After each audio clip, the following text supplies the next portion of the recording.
अब जो प्रसंग चल रहा था वहीं आते कि जैसे वो बिल्ली के बच्चे जो थे आवे में, और बिल्ली चारों तरफ रो रही थी, हाहाकार मचा रही थी।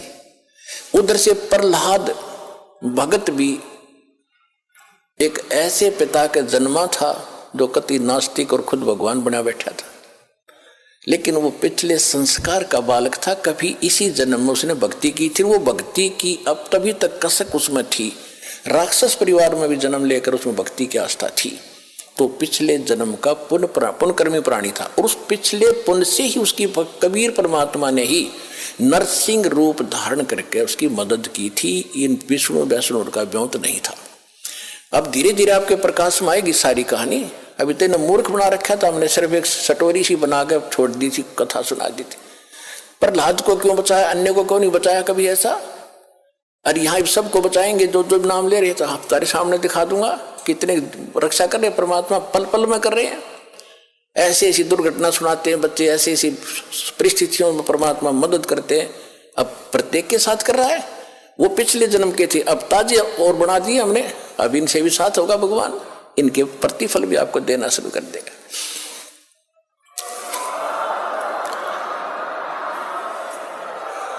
तो प्रहलाद कच्चा पक्का था।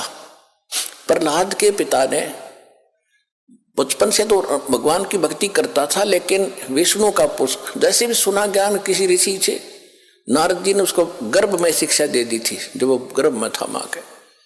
उसके आधार से वो विष्णु जी का पुजारी बन गया। और विष्णु का दुश्मन हिरण्यकशिपु उसका पिता, उसने ब्रह्मा की भक्ति करके शक्ति प्राप्त कर ली, थोड़ी बहुत सिद्धि शादी उस हल्दी की गांठ से पंसारी बन गया कि मैं ही खुदा हूं, सुबह मरूं ना शाम मरूं, आशीर्वाद ले लिया, पशु से मरूं ना पक्षी से मरूं, अमर मान लिया अपने आप को। इस कारण से उसने अपने बेटे से कह दिया कि विष्णु का नाम नहीं लेगा, भगवान की भक्ति नहीं करेगा। अब वो कुछ उसको क्या किया कि एक सांडा और मुर्का नाम के दो भाई थे ब्राह्मण, वो आचार्य थे, गुरु थे, जो उस प्रहलाद को और वहां के अन्य ब्राह्मणों के बच्चों को पढ़ा करते। ये खुद भी ब्राह्मण था हिरण्यकशिपु। तो प्रहलाद को उनके पास भेज दिया कि तुम इनको पढ़ाओ और मेरे को भगवान इसके अंदर दचाओ। तो उस समय प्रहलाद कच्चा पक्का सा हो रहा था कि भी हो सकता, ये भी हो सकता। रोज देखो, एक झूठ ने 100 बार सुन ले तो वह सच्ची सी बन जाती है। इसी स्थिति में परमात्मा ने उसको फिर दृढ़ करना था। वो बिल्ली रो रही थी और कुमारी भी रो रही थी, और प्रहलाद उसी रास्ते से अपने गुरु उस पाठशाला में जा रहा था, सांडा मुर्का वाली पाठशाला में। जब वह माई रो रही थी, बिल्ली का तो उसने नहीं ध्यान दिया क्यों रो रही है। उस कुमारी से पूछा कि माई क्यों रो रही हो आप, बताओ। उसको पता था राजा का लड़का है, बताऊंगी कि महाराज मेरे से गलती बन गई और इस बिल्ली के बच्चे अंधेरे में और किसी मटके में चले गए कच्चे में, अब इसमें आग भयंकर लग गई है, आग चल पड़ी है। पहले कहते हैं ये जो आवा था 1 महीने में पका करता था, और फिर क्या हुआ तो उसने बताया कि 1 महीने तक कभी को छेड़ नहीं सकता, इतनी अग्नि होती है इसमें। तो माई ने उस प्रहलाद ने पूछा फिर आप कैसे रक्षा करोगे कि भगवान करेगा, अब मनुष्य नहीं कर सकता, अब जीव नहीं रक्षा कर सकता, अब तो राजा भी नहीं कर सकता। राजा मान ले सैनिकों को बुला कर मटके तो बुझा सके, मटके निकाल सके, लेकिन वो तो मर लेंगे, इतने एक का जल में मर जाएंगे वो बेचारे, तो भगवान ही बचा सकता है। क्या माई भगवान विष्णु जिससे भी भगवान है, यानी क्या माई भगवान इतना ताकतवर है कि वहां भी रक्षा कर देता है? कहाँ बेटा, हाँ महाराज, परमात्मा इसीलिए कहते हैं। कहने लगा माई जब तुम ये आवा तुम्हारा पक जावे, तो उसने पूछा क्या तुझे विश्वास है माई कैसा होगा? कहा मुझे पूरा विश्वास है अपने भगवान पर। तो उसने प्रहलाद ने कहा कि जब तुम्हारा ये आवा पक जावे, ये किलन भट्टे मटके पकाने का भट्ठा, उसको आवा बोलते हैं, पूजा आवा, तो जब ये पक जाओ तो मुझे बुलाना, उसके बाद इसको खोलना। और यदि ये बच्चा जीवित पागे तो मैं भी इस भगवान के अतिरिक्त किसी को मानूंगा नहीं, किसी की भी। और नहीं तो माई खबरदार, आज के बाद तूने राम का नाम यहाँ पर ले दिया, मेरे पिता का नाम लिया करो। उसका रंग टिट गया था थोड़ा सा। तुझे मालूम नहीं मेरे पिता को पता लग गया तेरे को जान से मरवा देगा। तो माई कहने लगी मुझे मालूम है, लेकिन मेरी मजबूरी है।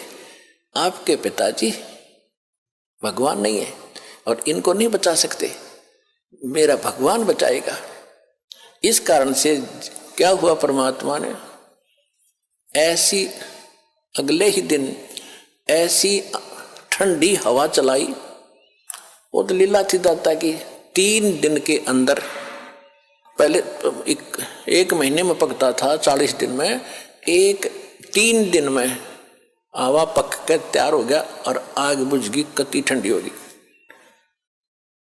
अब राजा के लड़के का आदेश था, जब प्रहलाद आया पाठशाला में जाने के लिए, कहा महाराज आज आवा मालिक की दया से 3 दिन में पक गया, आज हम इसको खोलेंगे। प्रहलाद वहीं बैठ गया और खोलो, वो निकाला। एक मटके में जिसमें वो बच्चे थे उसका अग्नि की आंच भी नहीं लगी थी, न्यू का न्यू कच्चा था, बच्चे सुरक्षित थे।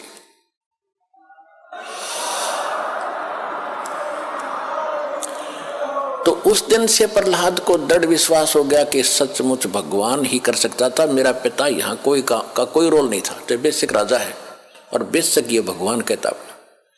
तो उसके बाद सांडा मूर्खा को भी उसने कह दिया था कि गुरुदेव आप गलत गाइड कर रहे हो, मेरा पिता भगवान नहीं है, भगवान तो भगवान ही होता है, मैं उसी की भक्ति करूंगा। उसके बाद फिर पिता पुत्र की ठनगी थी। हाय हाय, पावेगा अपना किया रे, भोगेगा अपना किया रे मन तू, पावेगा अपना किया रे, भोगेगा अपना किया रे। प्रहलाद पैज परवान करी है, धर नरसिंह अवतारे। प्रहलाद पैज परवान करी थी, धर नरसिंह अवतारे। दीन दयाल दया कर उतरे, एरना कुश उदर वेदारे, मन तू पावेगा अपना किया रे, भोगेगा अपना किया रे। गरीबदास साहिब जी को परमात्मा कबीर जी मिले थे, गांव छुड़ानी, जिला झज्जर, हरियाणा में। ये किसान थे, जाट थे, खेतों में बहुत बड़े लैंड लॉर्ड थे, 1500-1600 एकड़ जमीन थी और वहाँ अपने खेतों में पाली गए हुए थे, गौवें चरा रहे थे। वहाँ सतलोक से परमात्मा अपने विधान अनुसार कबीर जी जिंदा महात्मा के रूप में आकर उतरे थे। वहाँ एक कुंवारी गायों का दूध पिया था दाता ने, कबीर भगवान ने अपने आशीर्वाद से कुंवारी गाय ने दूध दिया बछिया ने, और वो पिया था, वहाँ का दूध नहीं पिया था। फिर गरीबदास जी को प्रथम मंत्र देकर सतलोक लेकर गए थे, सारा कुछ दिखा के गरीबदास जी को वापस छोड़ा था, पूरे ज्ञान योग से परिपूर्ण कर दिया था। तब उसने कहा था कि प्रहलाद पैज परवान करी। प्रहलाद ने जो दृढ़ता कर ली थी, प्रतिज्ञा कर ली थी कि मैं भगवान की भक्ति करूंगा, हिरण्यकशिपु की नहीं करूंगा। बाप तो है लेकिन भगवान नहीं है। कहते उसकी जो पैज थी, प्रतिज्ञा थी, उसको परवान करना यानी उसको सिरे चढ़ाया, उसकी रक्षा की, उसको सफल बनाया। और दीन दयाल कबीर भगवान दया कर उतरे, वहां से अवतरित हुए ऊपर सतलोक से, और हिरण्यकशिपु उदर विदारे, हिरण्यकशिपु का पेट पाड़ के आंत काट दी बाहर, नरसिंह रूप बना के। अपना आत्मा ये है तत्व ज्ञान। अब धीरे धीरे आपका कत्ती देखो, वो जूठा फेट हो रहा था, वो तो नकली पेंट था, अब ये रेग मार लगा रहा दास साथ में, और ये असली पेंट ही बोगा अपने, और ये कभी नहीं उतरेगा, ये फेड भी ना होता फिर सदा एक सा ही रहेगा।